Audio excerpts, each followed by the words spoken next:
नमस्कार, आप देख रहे हैं समाचार प्रसार। आपके साथ मैं हूं कृपानंद। आज आपको दिखाएंगे कि भारतीय भाषा अभियान द्वारा आयोजित वेबिनार में किस तरह से विभिन्न क्षेत्र के विद्वानों ने राष्ट्रीय हिंदी दिवस पखवाड़ा 14 से 28 सितंबर 2020 में हिंदी को राष्ट्रभाषा बनाने के लिए पुरजोर वकालत की है।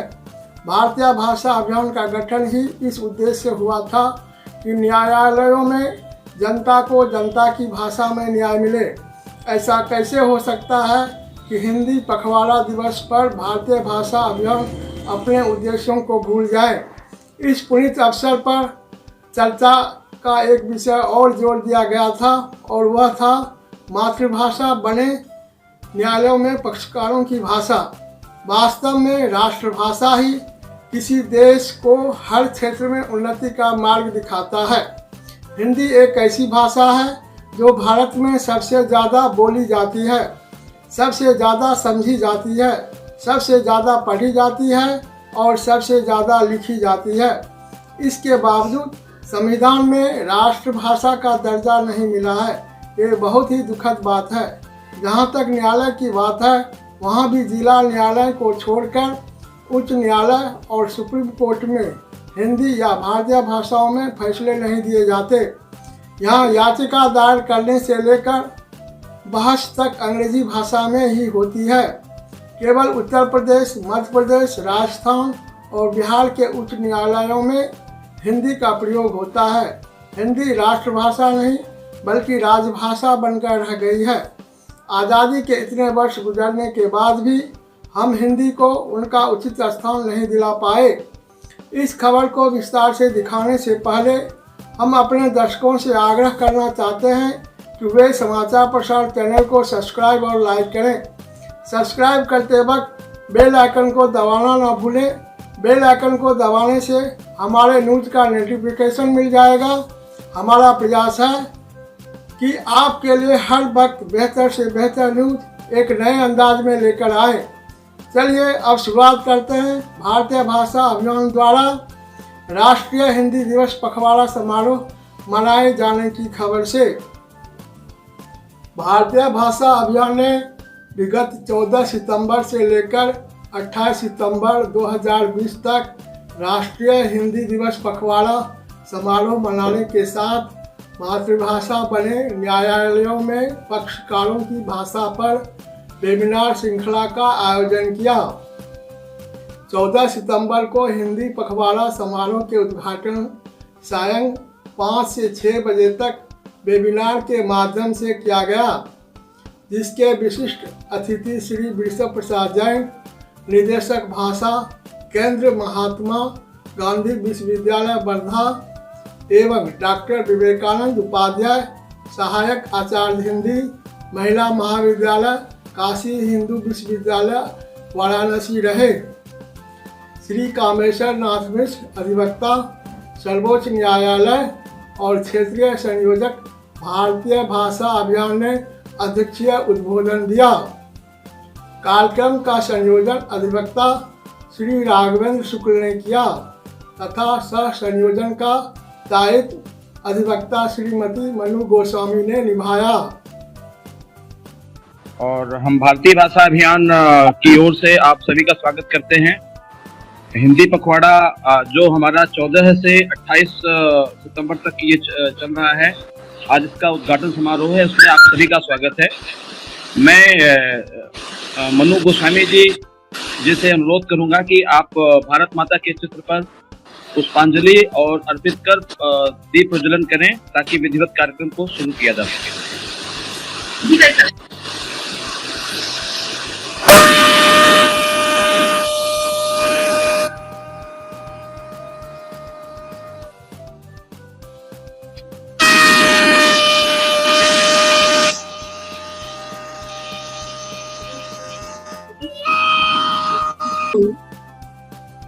कि न्यायालयों में, उच्च न्यायालय में और सर्वोच्च न्यायालय में जो माननीय न्यायाधीश नियुक्त होते हैं, उनकी योग्यता में कहीं भी भाषा की योग्यता जैसा कोई बिंदु नहीं है। यानी कहीं भी यह नहीं लिखा हुआ है कि उच्च न्यायालयों में या उच्चतम न्यायालय में न्यायाधीश होने के लिए तो अंग्रेजी आनी चाहिए। लेकिन आप जानते हैं कि जो निर्णय है, उस निर्णय की योग्यता है कि वह निर्णय अंग्रेजी वाला ही प्रामाणिक माना जाए। खुद संविधान के साथ भी ऐसी ही बात है कि संविधान में अगर कोई विवाद की स्थिति होगी भाषा के स्तर पर व्याख्या की, तो अंग्रेजी में जो बात कही गई है वही प्रामाणिक मानी गई। तो आप जरा धर्मपाल जी की उस बात को याद करें कि दुनिया का कोई भी राष्ट्र अपने मौलिक सृजनात्मक कार्य विदेशी भाषा, विदेशी पूंजी और विदेशी विशेषज्ञों की मदद से नहीं किया करता। आप उदाहरण के तौर पर देखिए, बहुत छोटे छोटे देश हैं, फ्रांस है, जर्मनी है, इटली है, पोलैंड है, हंगरी है। हर देश अपना सृजनात्मक कार्य अपनी भाषा में करता है, लेकिन यह भारतीयों के लिए मान लिया गया कि वे अपनी भाषा में काम करने के लिए सर्वथा अयोग्य हैं और उनकी भाषाएं भी सर्वथा अयोग्य हैं। इसलिए जब भी कोई प्रश्न आता है तो हमेशा ये सवाल आएगा कि भाषाओं में शब्दावली नहीं है, भारतीय भाषाओं में कोश नहीं है, भारतीय भाषाओं में गहन विचारों की अभिव्यक्ति की संभावना नहीं।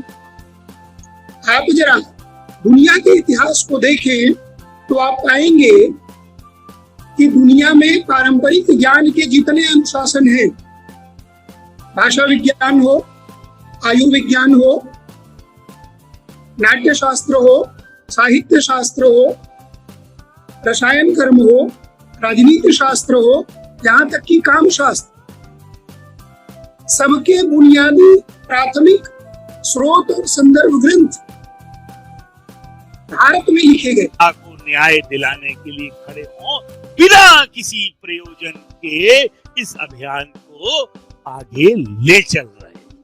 और वो न्याय कब मिलेगा? वो न्याय तब मिलेगा जब विधान अर्थात कानून हमारी भाषाओं में बनने लग जाए। अभी भी बहुत सारे राज्यों में कानून की, जैसे हमारे पूर्ववक्ता ने कहा कि संविधान में अंग्रेजी का जो पाठ है वही प्रामाणिक माना जा रहा है।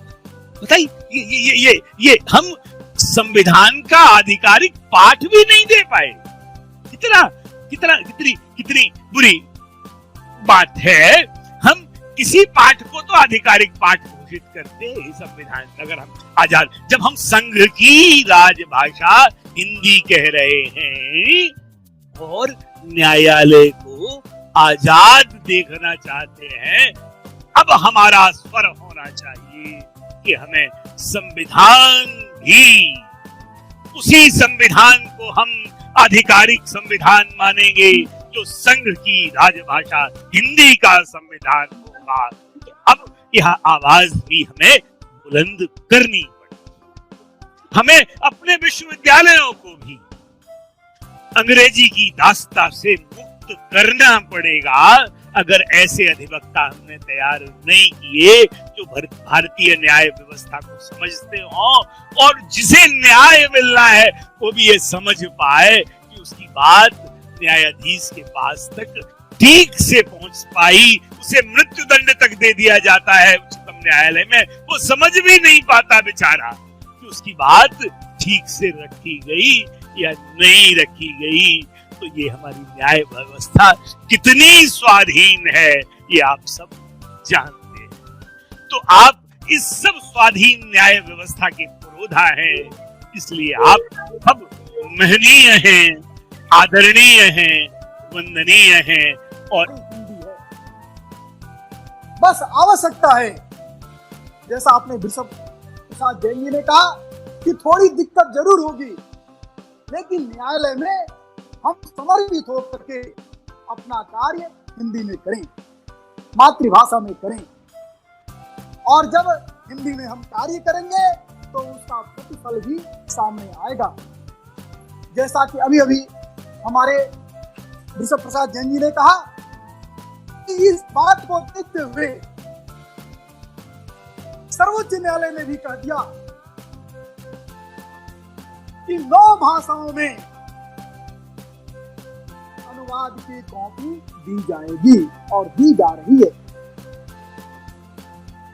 तो हम लोग जो कार्य कर रहे हैं, दिन दूना रात चौगुना अपने कार्य में वृद्धि हो रहा है।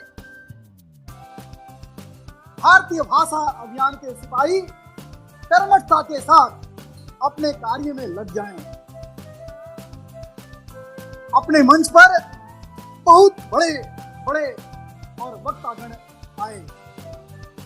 साध्वी ऋतंबरा जी आई, हृदयानंद दीक्षित आए,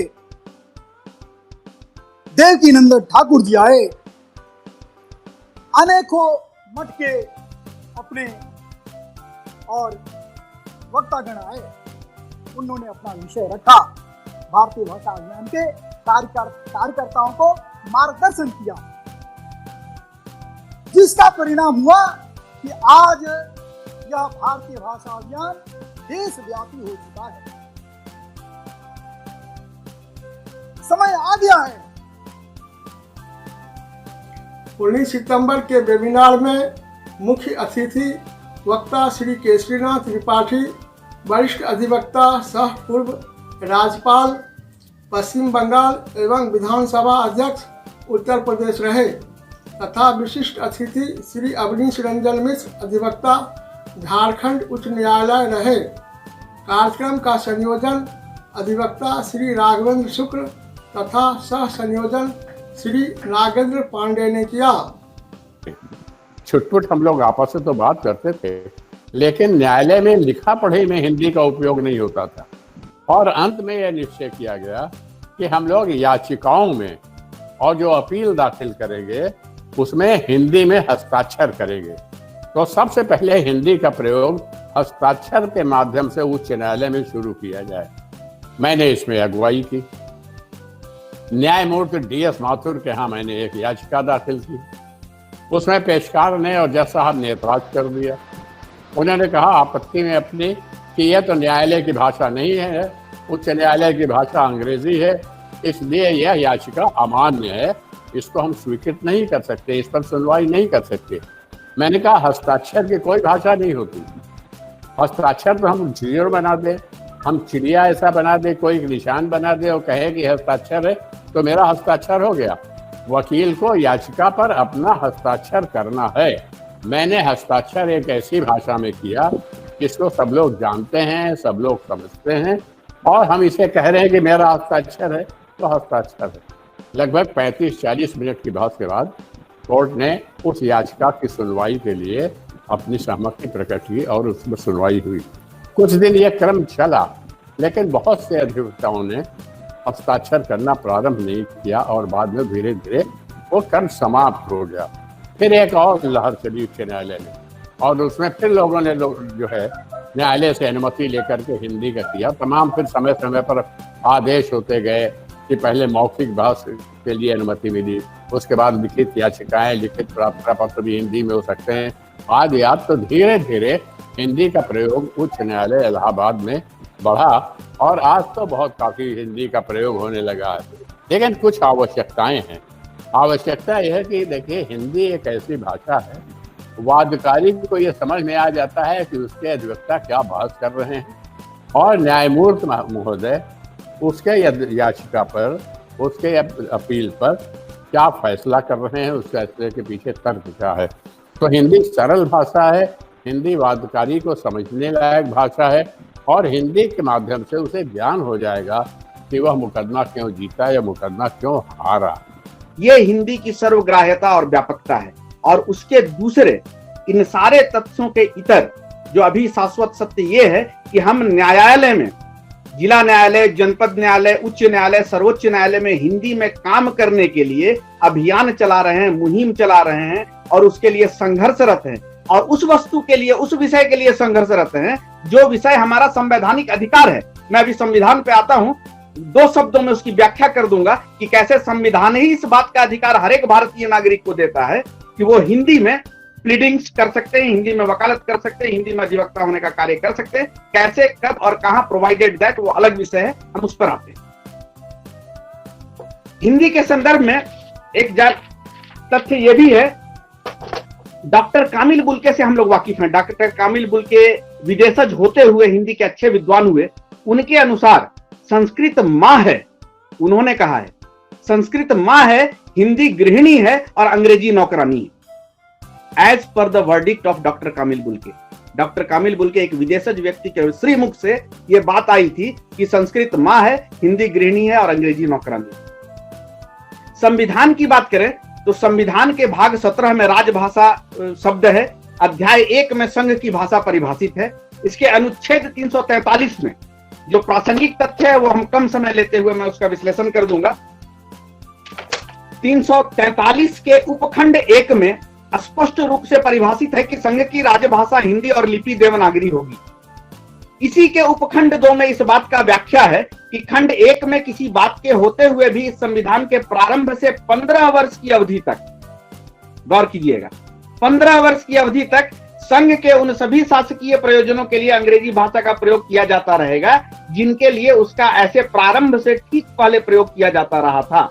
पुनश्च परंतु राष्ट्रपति उक्त अवधि के दौरान आदेश द्वारा संघ के शासकीय प्रयोजनों में से किसी के लिए अंग्रेजी भाषा के अतिरिक्त हिंदी भाषा का और भारतीय अंकों के अंतर्राष्ट्रीय रूप के अतिरिक्त देवनागरी रूप का प्रयोग प्राधिकृत कर सकेगा। इसका विश्लेषण समझिए। प्रथम दृष्टया ये जो विषय था अंग्रेजी के प्रयोग का, ये औपबंधिक था, अस्थायी था 15 वर्षों के लिए, और उन 15 वर्षों के दरमियान भी राज्यपाल जो राज्य के होंगे राष्ट्रपति के पूर्व अनुमति से उसके इतर दूसरी भाषा के प्रयोग की अनुमति दे सकते। अब वो 15 वर्ष 1965 में बीता। संविधान की स्थापना हमारा भारत गणराज्य 26 जनवरी 1950 से 15 साल आप जोड़ लें, 1965 को यह अस्थायी प्रावधान भी विलोपित हो गया। उसके बाद आज हम 55 वर्षों बाद प्रयासरत हैं इस विषय के लिए कि हम अपनी मातृभाषा में, अपनी हम राष्ट्रभाषा में, अपनी राजभाषा में हम न्यायालय में वादी परिवादी अपनी बात कह सकें। क्या कोई व्यक्ति, न्यायालय एक नैसर्गिक न्याय का सिद्धांत है, कहते हैं प्रिंसिपल ऑफ नेचुरल जस्टिस, ये 2 लीगल मैक्सिम पर बेस्ड है, एक ऑडी अल्टरम पार्टम और एक नेमो जुडेक्स इन काउजा सुआ। सेकंड वाले का जिक्र नहीं करना उचित है, पहले वाले के बारे में बताता हूं। ऑडी अल्टरम पार्टम simply meaning thereby hear that other side. जब भी कोई वादी आपके समक्ष कोई वाद लेकर के आता है तो आप दूसरे पक्ष को भी सुने। अब दूसरा पक्ष यदि हिंदी बोलता है, हिंदी में अपनी बात रखना चाहता है, तो उसको उसके न्याय से वंचित कर देंगे। उसको उसकी मातृभाषा में, उसके राजभाषा में उसको न्याय नहीं मिलेगा। पुनश्च भारतीय संविधान का अनुच्छेद 14 इक्वलिटी बिफोर लॉ देता है, कानून के समक्ष समानता। तो कानून के समक्ष सभी समान हैं, तो एक हिंदी भाषी को न्याय उसकी भाषा में नहीं मिलेगा। क्या वो न्यायालयीय प्रक्रिया अपनी भाषा में नहीं समझ पाएगा? यह बहुत बड़ी विडंबना है। पुनः जहां न्यायालयीय भाषाओं की बात है, आप पुनः अनुच्छेद 348 में आएंगे, वह स्पष्ट करता है, भारतीय संविधान का अनुच्छेद 348 के उपखंड 1 का क, उच्चतम न्यायालय और प्रत्येक उच्च न्यायालय में सभी कार्रवाई अंग्रेजी भाषा में होंगी। यह स्थापित प्रावधान है भारतीय संविधान में। पुनश्च आइए इसके विरोधाभास में इसी अनुच्छेद का उपखंड 2 देखते हैं। खंड 1 के उपखंड क में किसी बात के होते हुए भी किसी राज्य का राज्यपाल राष्ट्रपति की पूर्व सहमति से उस उच्च न्यायालय की कार्रवाइयों में जिसका मुख्य स्थान उस राज्य में है, हिंदी भाषा का या उस राज्य के शासकीय प्रयोजनों के लिए प्रयोग होने वाली किसी अन्य भाषा का प्रयोग प्राधिकृत कर सकेगा। हम कोई नई लड़ाई नहीं लड़ रहे हैं, हम किसी अभियान में किसी नए, हम कहीं किसी अनुच्छेद के रिपीलमेंट, विलोपन की बात नहीं कर रहे हैं, हम किसी अध्यादेश को ला करके संविधान संशोधन की बात नहीं कर रहे हैं। 348 के उपखंड 2 में यह स्वतः वर्णित है कि राज्य के राज्यपाल राष्ट्रपति के पूर्व अनुमति से न्यायालयीय कार्रवाई का भाषा निर्धारण कर सकते हैं। 2 विषय है, पहला यह कि यह अस्थायी प्रावधान था 15 वर्षों के, दूसरा कि राज्य के राज्यपाल राष्ट्रपति के पूर्व अनुमति से कर सकते हैं। तो मेरा यह कहना है कि जिस तरह से जम्मू कश्मीर के मसले पर अनुच्छेद 370 अस्थायी, संविधान का अनुच्छेद 35A अस्थायी, अध्यादेश ला करके या जिस कारण से भी जैसे भी विलोपित करके जम्मू कश्मीर को राज्य का दर्जा दिया गया, तो उसी तरह ये अस्थायी प्रावधान है, इसको भी विलोपित करके उच्च न्यायालय और सर्वोच्च न्यायालय में प्रांतीय भाषा या जो भाषा, हिंदी भाषा, राजभाषा जो भी हो, उसमें कार्रवाई सुनिश्चित की जा सकती है। ये कोई बहुत बड़ा विषय नहीं है। पुनः हिंदी की समृद्धि को बढ़ाए रखने के लिए हम अनुच्छेद 351, भारत का संविधान का अनुच्छेद 351 जो है, इस पे मैं अपना इंफेसिस डालना चाहूंगा। ये स्पष्ट रूप से कहता है कि हिंदी भाषा के विकास के लिए निदेश संघ का यह कर्तव्य होगा कि वह हिंदी भाषा का प्रसार बढ़ाए, उसका विकास करे, जिससे वह भारत की सामाजिक संस्कृति के सभी तत्वों की अभिव्यक्ति का माध्यम बन सके। उसकी प्रकृति में हस्तक्षेप किए बिना हिंदुस्तानी या और 8वीं अनुसूची में विनिर्दिष्ट भारत की अन्य भाषाओं में प्रयुक्त रूप, शैली और पदों को आत्मसात करते हुए जहां आवश्यक या वांछनीय हो, वहां उसके शब्द भंडार के लिए मुख्यतः संस्कृत से और गौणतः अन्य भाषाओं से शब्द ग्रहण करते हुए उसकी समृद्धि सुनिश्चित करे। कितना विरोधाभास है। एक तरफ आप अपनी राजभाषा को समृद्ध करने के लिए संस्कृत और अन्य भाषाओं से शब्द लेकर के हिंदी की शब्दावली मजबूत करने की बात करते हैं, और दूसरे तरफ उच्च न्यायालय और सर्वोच्च न्यायालय में कार्रवाई नहीं होती। अजीब विडंबना है। इसके विषय में अवगत कराना चाहूंगा।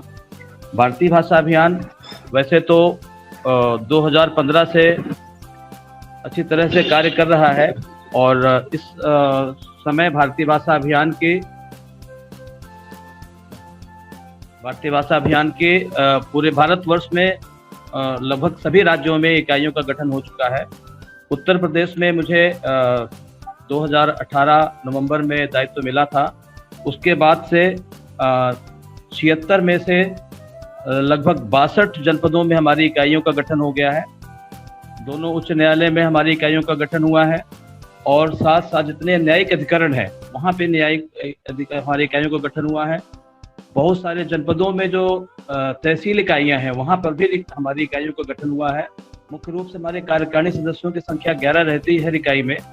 तो इस तरह से उत्तर प्रदेश में ही हमारे लगभग 1,500 से के आसपास हमारे अधिवक्ता बंधु हैं जो अपना तन मन धन भारतीय भाषा अभियान के माध्यम से अपनी मातृभाषा के लिए अर्पित कर रहे हैं, अपना समय दे रहे हैं। मैं उन सभी लोगों का बड़ा आभार व्यक्त करना चाहता हूं, क्योंकि आज अगर आप लोग प्रयास नहीं करते तो भारतीय भाषा अभियान का यह स्वरूप उत्तर प्रदेश में तो संभव नहीं हो पाता। आप सबके कठिन परिश्रम का ही परिणाम है कि भारतीय भाषा अभियान आज उत्तर प्रदेश में इतनी मजबूती के साथ आगे बढ़ रहा है, अपने विषय को आगे लेके चल रहा है। फिर 25 सितंबर के वेबिनार में विशिष्ट अतिथि डॉक्टर वीणा शर्मा, प्रोफेसर शिक्षा शास्त्र केंद्रीय हिंदी संस्थान आगरा एवं डॉक्टर हरिदत्त शर्मा वरिष्ठ अधिवक्ता रहे। कार्यक्रम का संयोजन श्री राघवेंद्र शुक्ल अधिवक्ता तथा सह संयोजन श्रीमती अंजलि वर्मा ब्रिज प्रांत संयोजिका ने किया। तरीके से अपना मंतव्य दूसरे तक पहुंचा देना, और यदि हम ऐसा नहीं कर पाते तो न्यायालयों में हाथों में कागज का पुलिंदा लिए आम जन को भटकते देखा जा सकता है। वे नहीं जानते कि उनके साथ क्या न्याय हुआ, कागज में क्या लिखा है, और किसी अंग्रेजी पढ़े लिखे वाले को अथवा जो उनको सूटेड बूटेड व्यक्ति दिखता है उसके पास वो जाकर कहते हैं, भैया जरा इसको पढ़कर बता दे इसमें क्या लिखा है, इसमें कितने साल की सजा लिखी है, मुझे ये भी नहीं पता कि मुझे साथ क्या होगा, तो कितना मानदेय इसमें मानधन मिलने वाला है। ये सारी ऐसी बातें हैं जो बहुत व्यवहारिक बातें हैं जिनको उच्च स्तर पर समझा जाना चाहिए, सोचा जाना चाहिए। आखिर न्याय मिल किसको रहा है? न्याय पाने का जो अधिकारी है, यदि उसको ही मेरी बात समझ नहीं आती तो मेरे ऐसे न्याय का मैं क्या करूंगी। मैं अक्सर कहती हूँ कि जो टीचर कक्षा में पढ़ाने के लिए खड़ा होता है वह यदि छात्र की भाषा तक दिल तक नहीं पहुंच पाता तो उसका पढ़ाना बेकार हो जाता है। फिर यहाँ तो किसी व्यक्ति की जिंदगी का सवाल है, उसके पूरे उस माहौल का सवाल है कि जिसमें उसे जाकर फिट होना है, उसमें जाकर रहना है। इसलिए विडंबना है कि जिस माँ मातृभूमि और मातृभाषा पर व्याख्यान देते हम अघाते नहीं हैं, आज किसी माँ को वृद्धाश्रम में छोड़ देते हैं। मातृभूमि की रज तन पर नहीं लपेटते, उसे यहीं छोड़ विदेश में भाग खड़े होते हैं और भाषा के नाम पर जैसी पोशाक और व्यवहार अपनाते हैं उसी भाषा को हम प्रश्रय देते हैं। अब जागने का समय है। नानक कहते हैं बहुत सोलिए, अब जागन की बार।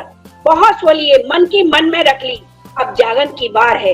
अपनी भाषा के लिए कमर कसने की तैयारी है। हमें न्याय अपनी भाषा में चाहिए। भारत और इजराइल एक साथ आजाद हुआ, परंतु वहां के शासनाध्यक्ष ने गणमान्य लोगों को बैठाकर पूछा कि भाई अपने देश की भाषा हम लोग कितने दिन में कर पाएंगे। तो किसी ने 2 साल का समय कहा, किसी ने साल भर का कहा, किसी ने 6 महीना का कहा। तो वहां के शासनाध्यक्ष ने कहा कि मात्र 2 महीने में हिब्रू लिपि में अपने देश में काम होना चाहिए। और वहां हिब्रू लिपि में जो है काम हो रहा है, परंतु भारत में कमजोर मानसिकता के लोग अंग्रेजी में ही कार्य करने के लिए विवश हैं। भारतीय भाषा अभियान यही चाह रही है कि जो 22 भाषाएं हैं उसमें काम हो, यानी क्षेत्रीय भाषाओं में काम हो, और पूरे देश की जो संपर्क भाषा हिंदी है उसमें काम हो। और भारतीय भाषा अभियान यह भी चाह रही है कि जो भारत संघ की भाषा है वो सर्वोच्च न्यायालय में लागू हो, यानी उच्च न्यायालय में वहां की क्षेत्रीय भाषा और भारत संघ की भाषा, और सर्वोच्च न्यायालय में भारत संघ की भाषा हिंदी, इसमें काम हो। वह दिन दूर नहीं कि हम अपने लक्ष्य को प्राप्त नहीं करेंगे। 2015 में भारतीय भाषा अभियान का गठन हुआ। भारतीय भाषा अभियान के सिपाहियों ने, विद्वान अधिवक्ताओं ने ऐसा काम किया कि मैसूर उच्च न्यायालय में अपने महामहिम राष्ट्रपति महोदय अपना उद्बोधन दे रहे थे, तो उस समय उन्होंने कहा कि जनता को न्याय जनता की भाषा में मिलनी चाहिए। 27 सितंबर के वेबिनार में मुख्य अतिथि वक्ता श्री शिव प्रताप शुक्ल, राज्यसभा सांसद, विशिष्ट अतिथि डॉक्टर अजय शुक्ल, प्रोफेसर, गोरखपुर विश्वविद्यालय, तथा डॉक्टर देवेश कुमार मिश्र, विभागाध्यक्ष, संस्कृत विभाग, उत्तराखंड विश्वविद्यालय रहे। श्रीमान कामेश्वर नाथ मिश्र, अधिवक्ता, सर्वोच्च न्यायालय, क्षेत्रीय संयोजक, भारतीय भाषा अभियान ने धन्यवाद ज्ञापित किया। कार्यक्रम का संयोजन श्री राघवेंद्र शुक्ल तथा सह संयोजन श्री रविंद्र भूषण धर दुबे, प्रांत संयोजन गोरक्ष प्रांत ने किया। सिद्धि कर सकते हैं, इसमें कानूनी अड़चन भी कुछ नहीं है, परंतु मुझे लगता है षड्यंत्र के अंतर्गत सभी इसे उलझाने की कोशिश करते हैं। आज की आवश्यकता यह है कि सबको मिलकर यह प्रयास करना चाहिए कि सामान्य शब्दों का भी न्यायिक प्रक्रिया में प्रयोग बढ़े। कठिन शब्दों के प्रयोग की कोई आवश्यकता नहीं है, जिससे जो पक्षकार है और जिस किसी का केस है वो अपने न्याय को बेहतर तरीके से समझ सकता है। ये आज जो हमारा वेबिनार है उसका मुख्य उद्देश्य यही है कि जब न्यायालय में हमारी उस भाषा का प्रयोग होगा जिस भाषा को हम बेहतर तरीके से समझ सकते हैं, तो हमारे लिए जो निर्णय दिया गया है उसको भी हम अच्छी तरीके से कर सकते हैं। हमारा प्रतिनिधि है जो हमारे वाद को वहां देख रहा है, जो हमारे लिए वहां हमारी सहमति के अनुसार जो हमारा हितैषी बन के खड़ा है, वह तो हमारी गांव की उस बोली को भी जानता होगा और जानना चाहिए।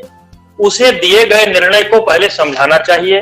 दूसरा कि अत्यंत सरल भाषा में यदि न्याय की शब्दावली का प्रयोग कर दिया जाए, और क्योंकि स्टीफेंस के द्वारा बनाई गई वो आईपीसी, सीआरपीसी और इत्यादि की पर और मैं नहीं जाता, न्याय की जो कठिनतर शब्दावली है और कठिनतम भी है, उर्दू फारसी से लगायत शब्द आयातित हुए हैं, अंग्रेजी के भी बहुत सारे शब्द ऐसे कठिन शब्द हैं।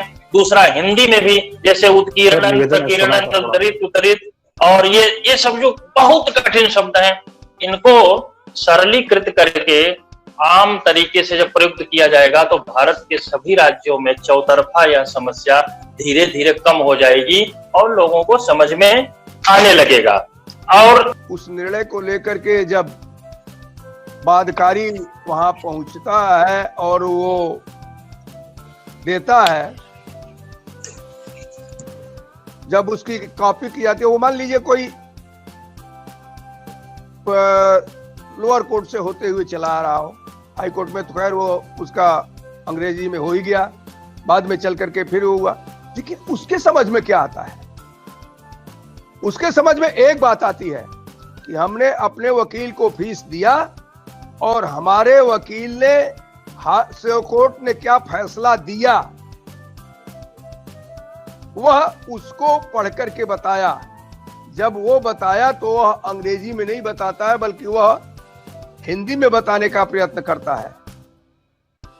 या तो दक्षिण का कोई अधिवक्ता रहता है तो वह अपनी भाषा में बताने का प्रयत्न करता है, अंग्रेजी में नहीं।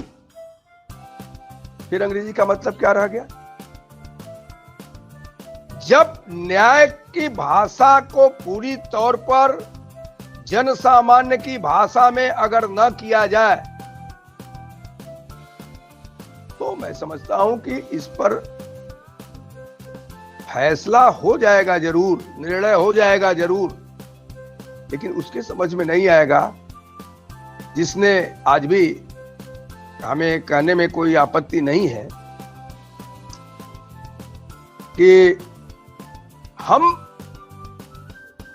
सर्वोच्च न्यायालय की बात तो कर देते हैं, लेकिन कितने ऐसे लोग हैं जो सर्वोच्च न्यायालय तक पहुंच पाते हैं? पूर्वांचल का कौन सा ऐसा व्यक्ति है, 2, 4, 6, 8, 10 छोड़ दीजिए, जो सर्वोच्च न्यायालय में अपने वाद को ला करके दाखिल कर पाएगा? जिस न्यायालय की एक अधिवक्ता की फीस ही 5 लाख रुपए 7 लाख रुपए होगी, तो 5 लाख रुपए 7 लाख रुपए में अपनी पूरी जिंदगी को बसर करने वाला व्यक्ति वह किस सुप्रीम कोर्ट में जाएगा कि और कह सकेगा कि मुझे न्याय चाहिए? कौन सा उच्चतम न्यायालय उसके लिए है जिसकी पूरे जीवन की परिवार की वो जो 5 लाख रुपए 7 लाख रुपए हो रहा है, वह एक केस के लिए 5 लाख रुपए 7 लाख रुपए केवल फीस के लिए कहां से ला करके दे पाएगा? यहां तो उस पर कोई चर्चा नहीं होती, और अगर कुछ हो भी गया कोई समझ ही नहीं पाएगा कि मेरे फैसले में क्या हुआ। इस तरह से मैं इस बात को मान करके चलता हूं कि जो आज आप लोगों ने विषय रखा, प्रवर्तक भी अच्छा लाया, और इसको बढ़ाना चाहिए, आगे भी बढ़ाना चाहिए। कई बार इस दिल्ली में भी इस प्रकार के कार्यक्रम हुए, मैं वेबिनार में रहा, हमको कामेश्वर जी और लोग जो है अक्सर करके इस पर समय देते हैं।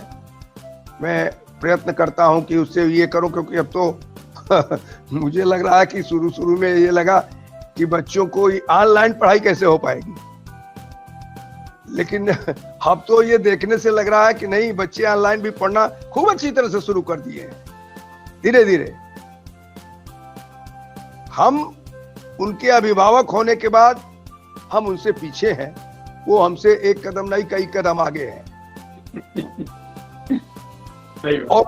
और वो कई कदम आगे बढ़ करके शिक्षा को ले रहे हैं, उनको कोई परेशानी नहीं है। हम जरूर इस पर बहस करते हैं कि अरे फीस भी दे रहे हैं और ऑनलाइन कैसे होगा, क्या पढ़ाई होगी, लेकिन अब ये चल रहा है। ये जो शुरुआत है,